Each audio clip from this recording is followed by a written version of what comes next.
ओम गम गणपतये नमः। गुरु गौरी गणपति गुरु गौरी गिरा गोस्वामी गिरजेश। मातु नर्मदा की कृपा रक्षा करें हमेश। बंदो हनुमत लखन संग रिपुहन भरत सुजान। सिया राम जी को नमन गाऊं मानस गान। सियावर रामचंद्र पद जय शरणम।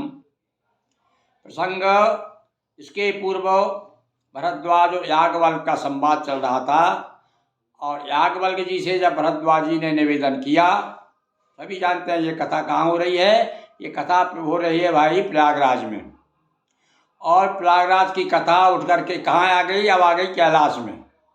भाई याज्ञवल्क्य जी कह रहे हैं चलिए कैलाश में चलिए। वहाँ भी इसी प्रकार से एक बार पार्वती जी ने शिव जी से पूछा था, वह प्रसंग में अब सुना रहा हूँ। और याज्ञवल्क्य जी ने भगवान शिव का स्मरण करते हुए कथा सुनाना शुरू कर दिया कि एक बार त्रेता युग माही। त्रेता युग की कथा है भाई। अब कौन सा युग चल रहा है इस समय? द्वापर युग बीत गया है और अब आ गया कलयुग, मतलब तीसरे युग की कथा है। तो द्वापर में जहाँ भगवान राम जी ने जन्म लिया और जन्म के बाद में उनका जन्म हो चुका है, विवाह हो गया है और वनवास भी हो गया है, और वनवास में सीता हरण हो गया। वहाँ से प्रसंग चल रहा है। सीता हरण के समय भगवान राम जी सीता जी को ढूंढते हुए घूम रहे हैं, कैसे? मनुष्य की नाई विलाप करते हुए। उसी समय का प्रसंग है कि एक बार त्रेता युग माही शंभु गए कुंभज ऋषि पाए। अब यहाँ पर ये देखिए कि भगवान शिव जिनके मानस में रामचरितमानस है, वे भी भगवान राम की कथा सुनने के लिए अगस्त्य ऋषि के पास में जाते हैं। मतलब कहने का ये भैया, भगवान के जो भक्त होते हैं वो एक दूसरे की विद्वता से ईर्ष्या नहीं करते और ना ये कहते भाई मैं सब कुछ जानता हूँ। वो जहाँ हरि की चर्चा जहाँ होना चाहिए वहाँ पहुँच जाते हैं। भगवान शिव स्वयं कैलाश से उतर के अगस्त्य ऋषि के आश्रम में आते हैं। और रास्ते में से होते हुए जा रहे, पैदल जा रहे। उस समय कोई एरोप्लेन तो था नहीं। हाँ, ज़्यादा से ज़्यादा अपने नादिया को लेकर के बैठ के उससे पार्वती चल देते। तो अब ये जब जा रहे थे तो पहुंच गए वहां पर। कहाँ पहुंचे? एक बार संग सती जग जननी भवानी पूजे ऋषि अखिलेश्वर जानी। ये लौटते समय की बात है भाई। यहाँ पहुंच गए और वहाँ जाकर पहुंचे। संत अगस्त्य जी ने बड़ा सम्मान किया और ये मान करके अखिलेश्वर है ही भगवान शिव, तो सच्चिदानंद है वो भी। तो वहाँ उनको प्रणाम किया, पूजन किया, सत्कार किया और कथा सुनाई।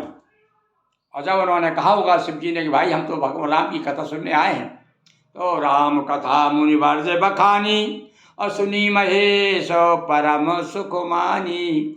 अब यहाँ पर देखिए थोड़ा सा अंतर आ गया। श्रोता कौन? दो हैं। एक श्रोता तो सुन रहे हैं राम की कथा बड़े प्रेम के साथ सुख मान करके। ऋषि पूछी हरि भगति सुहाई कही शंभु अधिकारी पाई। शंभु को भगवान शिव को अधिकारी मान करके ये भी बता, देखो अब यहाँ इससे एक शिक्षा दी है कि कथा उसी को सुनाना चाहिए जो उसका अधिकारी हो, जिसके मन में ललक हो, जो सुनना चाहता हो, और जबरन किसी के कान में नहीं फूकना चाहिए। तो कहते सुनत रघुपति गुण गाथा कछु दिन तहाँ रहे गिरिनाथा। भगवान शिव और पार्वती दोनों बहुत दिन तक उनके मेहमान बन के रहे। कौन के? अगस्त्य ऋषि के मेहमान। भैया ये तो संत आश्रम में जब आ जाते हैं संत लोग तो डटे रहते महीनों से। हाँ, वहाँ तो भगवान के पास किसी प्रकार की कमी रहती नहीं। तो मुनि सन विदा मांग त्रिपुरारी और चले भवन संग दक्ष कुमारी। अब यहाँ पर सुनिए दक्ष कुमारी क्यों कहा? बहुत से नाम है पार्वती जी के, पर दक्ष कुमारी क्यों कहा? इसलिए कहा कि अब देखो अगर जो दक्षयान है बुद्धि प्रधान जिसकी होती है उसे दक्ष कहते हैं। तो यहाँ पर बुद्धि प्रधान और पति की पुत्री है, तो इनका भी कुछ असर तो पिता का होता ही भैया। तो कथा जो है हृदय की वस्तु है, बुद्धि की वस्तु नहीं है। अब ये बताना चाहते हैं हमारे गोस्वामी जी। मुनीसन कही अवसर भंजन मई भारा हरि रघुवंश लीन अवतारा पिता वचन तजराज उदासी दंडक बन विचरत अविनाशी। आप प्रसंग वो जो मैंने पहले बता दिया।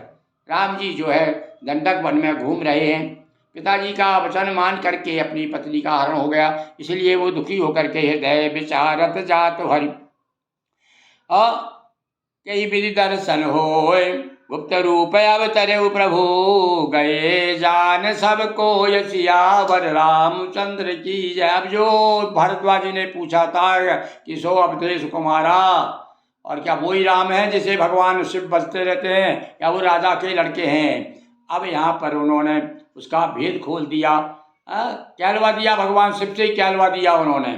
यहाँ पर मनी मन में भगवान शिव जो है हृदय विचारत जात हरो, मनी में विचार कर रहे हैं। तो भैया देखो, भगवान शिव और भगवान विष्णु में परस्पर जो बड़ा प्रेम है, अपार प्रेम है, अपार भक्त है, एक दूसरे के भक्त हैं वो। तो यहाँ पर विष्णु के ही तो अवतार है भगवान राम, अवतार लिया है उन्होंने। तो मन में विचार करते हुए जा रहे हैं भगवान इधर शिव जी कि अरे मेरे दर्शन कैसे हो, मेरे राम के दर्शन कैसे हो, मिलन कैसे हो। क्योंकि इस समय तो ऐसी अवस्था है, कहना चाहिए कि ये विषम परिस्थिति है, और विषम परिस्थिति में जो है शंकर जी सोच रहे हैं अब क्या किया जाए। गुप्त रूप हमारे मेरे प्रभु जो हैं वो गुप्त रूप से प्रकट हो गए, किसी को पता नहीं है, भगवान शिव जानते हैं। और जान का प्रभु गए जान, गुप्त रूप अपते प्रभु गए जान सबको, सब लोग समझ गए। शंकर हो रही अति क्षोभ सती न जाने मरम सोई। भगवान शिव की उथल पुथल हो रही है हृदय में कि किस प्रकार से मैं दर्शन कर लूँ, क्योंकि इस समय विषम परिस्थिति है, क्योंकि मनुष्य के रूप में, और वो रोते घूमते फिर रहे हैं अपनी पत्नी को ढूंढने के लिए। अब ऐसे में कैसे दर्शन हो, तो मन में बड़ा संकोच है, क्षोभ है, दुख है। तो तुलसीदास जी कहते हैं कि किंतु भैया मन तो आँखों द्रग रूपी लोचन जो है, उनकी वो आँखें जो हैं, मन में तो डर है, लोचन है लालची, मन में डर रहे हैं कि समय सीख नहीं है दर्शन करने का, उनसे मिलने का, पर आँखें तो इधर उधर ढूंढ रही हैं। इस प्रकार से भैया आगे की कथा, अब शिव संवाद चल रहा है भैया। भगवान शिव सती का मोह का प्रसंग शुरू हो गया है। अब यहाँ से सती के मोह हुआ, पहले तो मोह कौन को हुआ, पहले हुआ भरद्वाज जी को। भरद्वाज जी का मोह दूर करने के लिए सती को जो मोह दूर किया था शिव जी ने, वो कथा याज्ञवल्क्य जी भरद्वाज जी को सुना रहे हैं। ये जरा समझने की बात है। इस प्रकार से आज का प्रसंग हम यही समाप्त करते हैं, क्योंकि हमें तो आपको रोज एक दोहे का दर्शन कराना है। तो ये आज का दोहा क्या हो गया, 47 से 48वां दोहा तक हम आ गए हैं। और नियमित रूप से ये भगवान शिव की, राम जी की, नर्मदा जी की परम कृपा है कि भैया डिसकंटिन्यू नहीं हुआ, यानी निरंतरता बनी हुई है।